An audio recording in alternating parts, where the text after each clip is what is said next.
I know most of us we go to church looking for prophecy, but one prophecy that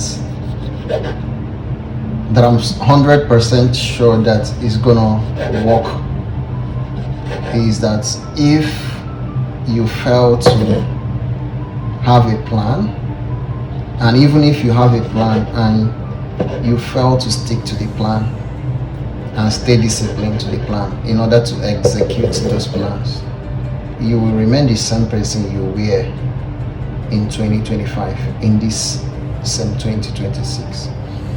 That prophecy is 100% guaranteed.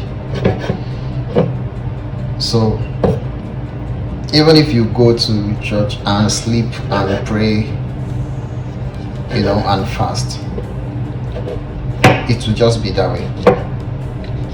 And funny enough, when your pastor see how stupid you are, he will ask you to go and get even the little one you have at home to give to him.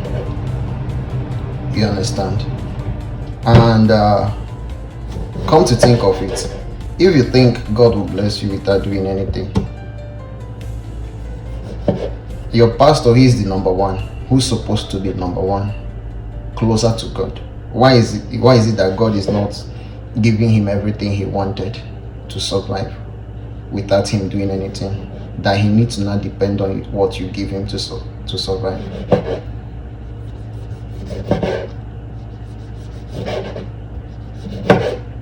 If you study the Bible for yourself, you will understand that God says, he who do not work, let him not eat.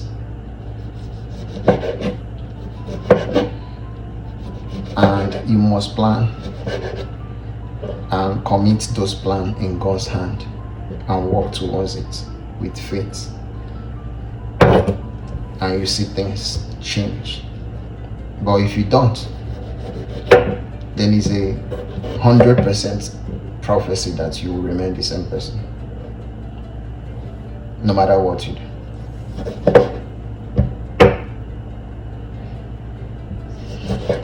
Yeah.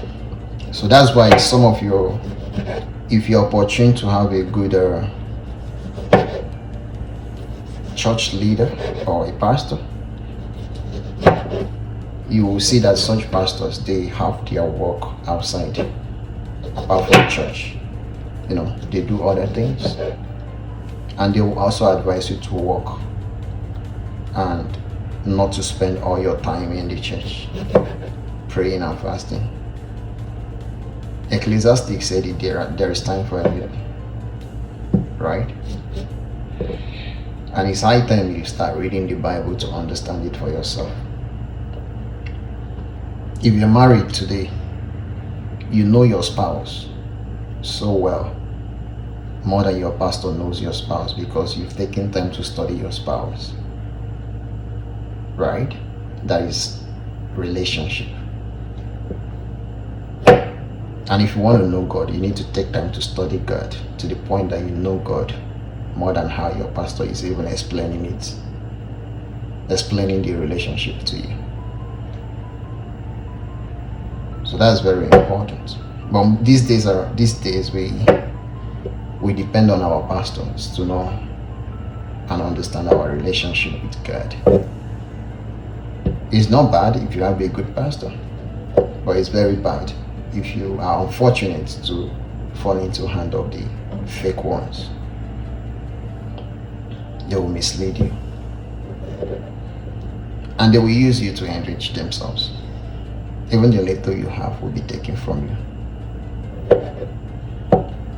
So it's high time you spend time to understand your Father, to study the Bible more, to ask for understanding, to establish relationship with God outside church. Church will help you as well. That is a different aspect, but you need to establish this personal relationship with God.